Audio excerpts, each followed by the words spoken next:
ఏమండి, భయంగా ఉందండి. భయపడకు, ఏం కాదు. ఉమ్, ఇంట్లో అమ్మ ఉంది, తెలిస్తే బాధపడుతుంది. ఉమ్.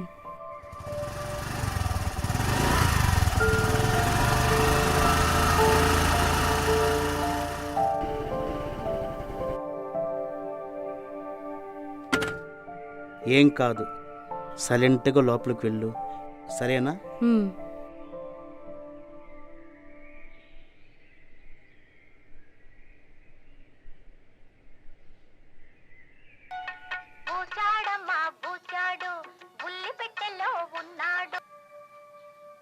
ఏ నాన్న, తిన్నారా?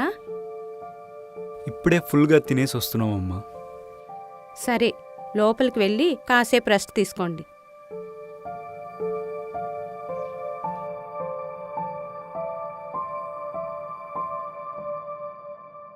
నాన్నా, ఇక్కడేం చేస్తున్నావురా? ఏం లేదమ్మా, ఊరికే అలా నిల్చున్నా. నువ్వు వెళ్ళిన పని ఏమైంది?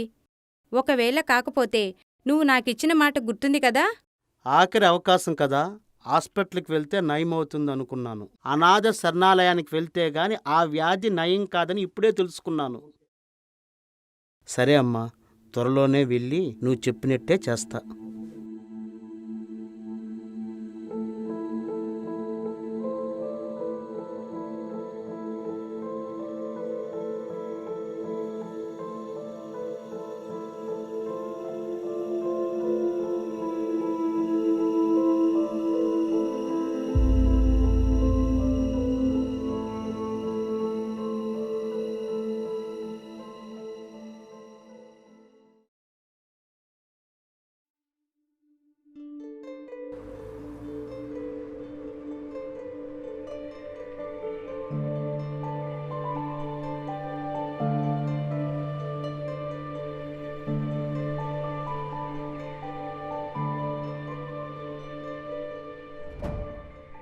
నమస్తే సార్.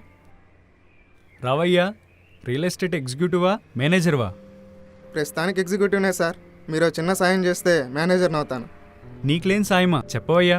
ఏం లేదు సార్, మీరు మీ కొడుకే ఉన్నారు. మీరా ఉద్యోగం నుంచి రిటైర్ అయ్యారు. ఇక మీ కొడుకేమో భార్య పిల్లలు ఉద్యోగంతోనే చాలా బిజీ అయిపోయారు. మరి మీ కొడుకేమో వ్యవసాయం చేయడు. మరి మీకున్న పొలం ఏమైనా అమ్మకానికి పెడతారేమో అని అడిగి వెళ్దామని వచ్చాను సార్. అయ్యా, అది నేను సంపాదించిన ఆస్తి కాదయ్యా, కష్టపడకుండా వచ్చింది. పైగా ఇప్పుడు నాకు తిండికి బట్టకి ఏ లోటు లేదు. దాన్ని నమ్మితే గాని నా బ్రతుకు గడవదన్నప్పుడు నీకే మొదట కబురు పంపుతానులే, వెళ్ళు. మీ పొలానికి దగ్గరలో ఇంటర్నేషనల్ ఎయిర్పోర్ట్ పడుతుంది. అందువల్ల ఇప్పుడు అమ్మితే కొద్దిగా రేట్ ఎక్కువ పలకచ్చు. ఏమయ్యా, చెప్తే అర్థం కదా. మొన్నటిదాకా పొద్దున సాయంత్రం తేడా లేకుండా నన్ను చంపినావు, ఇప్పుడు నాన్నని చంపుతున్నావా? వెళ్ళవయ్యా, వెళ్ళు. ముందు దీనికి రిజిస్ట్రేషన్ చేసి నేమ్ చేంజ్ చేసుకోవాలి.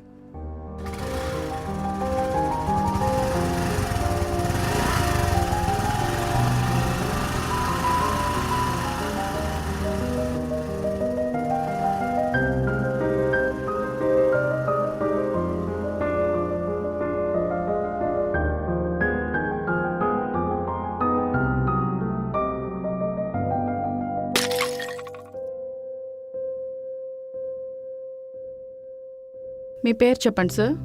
ఆనందయ్య మేడం. ఓకే, ఈ డీటెయిల్స్ ఫిల్ చేయండి సార్. సార్, ఇక్కడ ఫుడ్కి క్యాంటీన్ ఉంది, పర్సనల్ సర్వీస్ ఉంది. ఏది ప్రొవైడ్ చేయమంటారు? అలాంటివేం వద్దమ్మా. మీరు గమ్మునే ఉండండి. పర్సనల్ సర్వీసే ప్రొవైడ్ చేయండి. నాన్నకి ఇంటి ఫుడ్డే అలవాటు. బట్టలు వాషింగ్కి డోబీ ఉన్నారా? అరేంజ్ చేసేయండి. పడుకోవడానికి కమ్యూనిటీ హాల్ ఉంది సార్. వద్దండి, సపరేట్ రూమ్ ప్రొవైడ్ చేయండి. కాస్ట్ గురించి మీరు ఆలోచించొద్దు. ఫ్యాన్తో అడ్జస్ట్ అవ్వాల్సిందే సార్, ఇక్కడ ఏసీ ఫెసిలిటీ లేదు. నాన్న, ఫ్యాన్ మాత్రమే ఉందంట, పర్వాలేదా? ఏసీ తెప్పించమంటారా?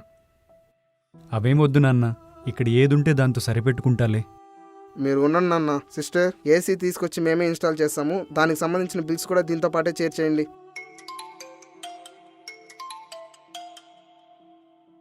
ఒక్క సెకండ్.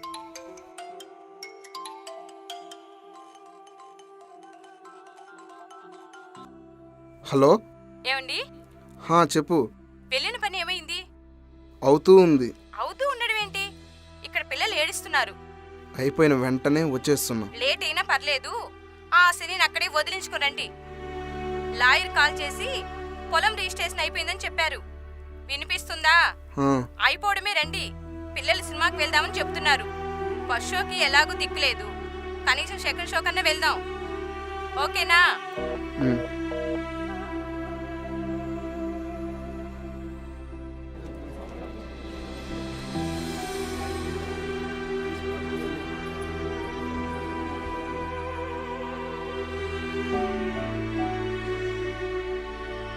ఫార్మాలిటీస్ అన్నీ అయిపోయాయి. ఇక్కడ సైన్ చేయండి సార్. మీరు చెప్పిన దాని ప్రకారం పర్ మంత్ 25,000 అవుతుంది. అడ్వాన్స్ 4 months పే చేయాల్సి ఉంటుంది. అలాగే మేడం. మీ డాడ్కి సంబంధించిన బట్టలు, ఎక్స్ట్రా లగేజ్ మా వాళ్ళ దగ్గర ఇచ్చేయండి సార్, వాళ్ళు చూసుకుంటారు. ఇక్కడే ఉన్నాను నాన్న, ఇప్పుడే వస్తాను.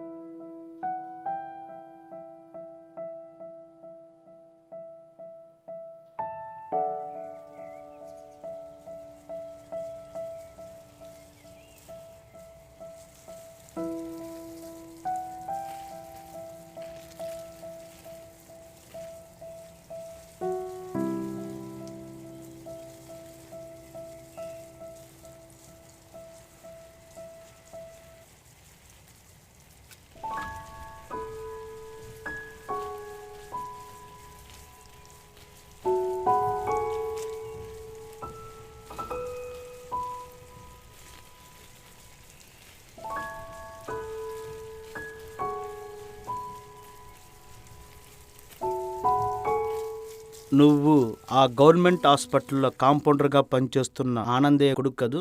అవునండి. చిన్నప్పటి నుండి నన్ను ప్రతి సంవత్సరం చూసిన వారిలా గుర్తుపడుతున్నారు. ఇంతకీ మీరెవరు?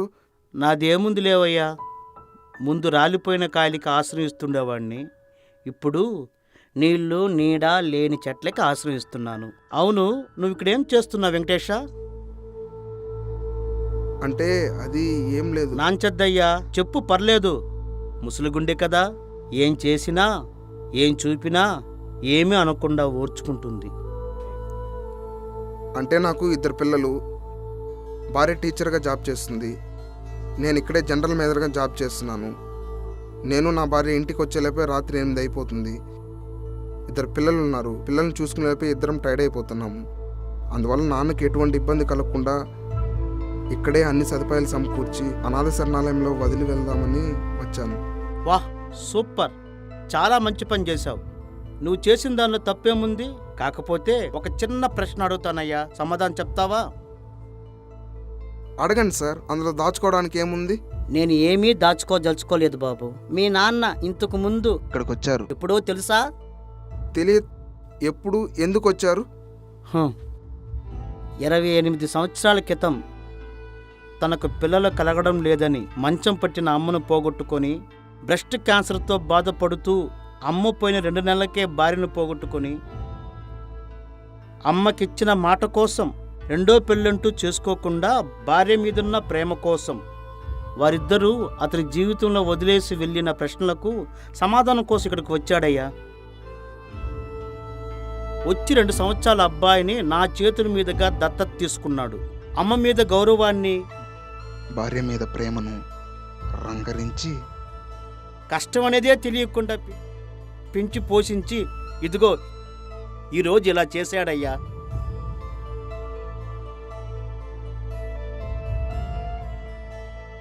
కానీ ఆనందయ్యకి తెలియదు కదా, అతను వచ్చిన చోటుకే మరలా ఇన్ని సంవత్సరాల తర్వాత ఆయన తీసుకెళ్లి పెంచిన కొడుకే తీసుకొస్తాడని. అయినా ఇంతటి ఘనకార్యం చేయించుకోవాలంటే ఏదో జన్మలో పెట్టి పుట్టుండాలయ్యా. నీకు కూడా 2 పిల్లలు ఉన్నట్టున్నారు కదా, జాగ్రత్తగా పెంచు.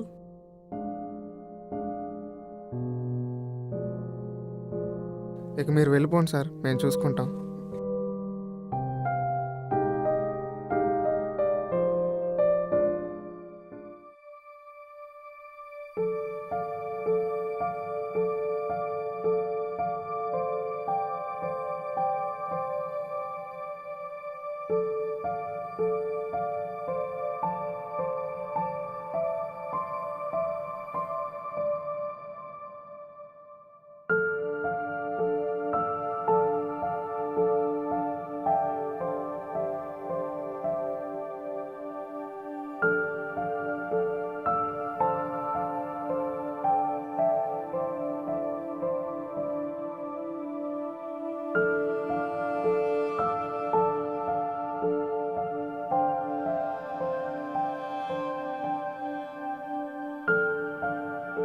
నన్ను పోగొట్టుకోవడం మీకు బాధగా ఉంటుందని నాకు తెలుసండి. కానీ విధిరాతని ఎవ్వరూ మార్చలేరు కదా. మనకున్న ఇంటిని పొలాన్ని మీరు వ్యవసాయం చేసినంతవరకే కాదు, మీ జీవితాంతం ఎవ్వరికీ అమ్మకండి. ఎందుకంటే నా గుర్తుగా ఉన్నది ఈ పొలం ఒకటే కదండి.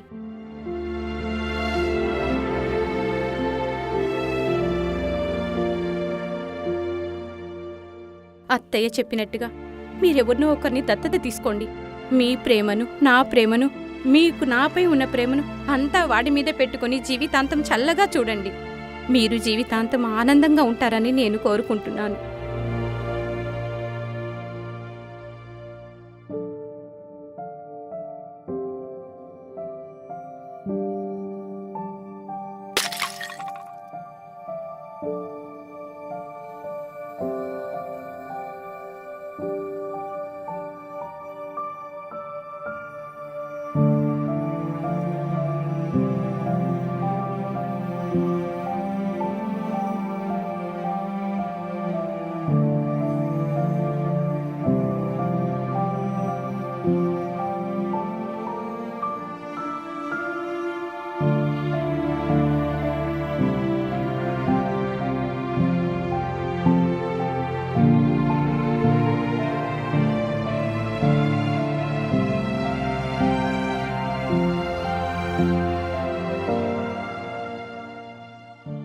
మనం కడుపులో పడినప్పుడు మనమే జీవితం అనుకుంటూ, మనం పుట్టగానే మనల్నే భవిష్యత్తు అనుకుంటూ, మనల్ని పెంచడమే వాళ్ళ ఉద్యోగం అనుకుంటూ, మనకు ఉద్యోగం వచ్చి జీవితంలో ఉన్నత స్థాయికి ఎదగడమే వాళ్ళ జీవితాశయం అనుకుంటూ, కళ్ళు కనపడకపోయినా కాళ్ళు కదలకపోయినా మన బాగు గురించే ఆలోచించే తల్లిదండ్రుల్ని ఇలా నడవలేని, చూడలేని, అస్సలు ఊహించుకోలేని మార్గమధ్యంలో వదిలించుకోవాలని ప్రయత్నించకండి.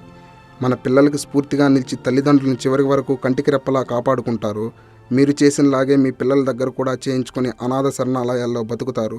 మీరే ఆలోచించుకోండి.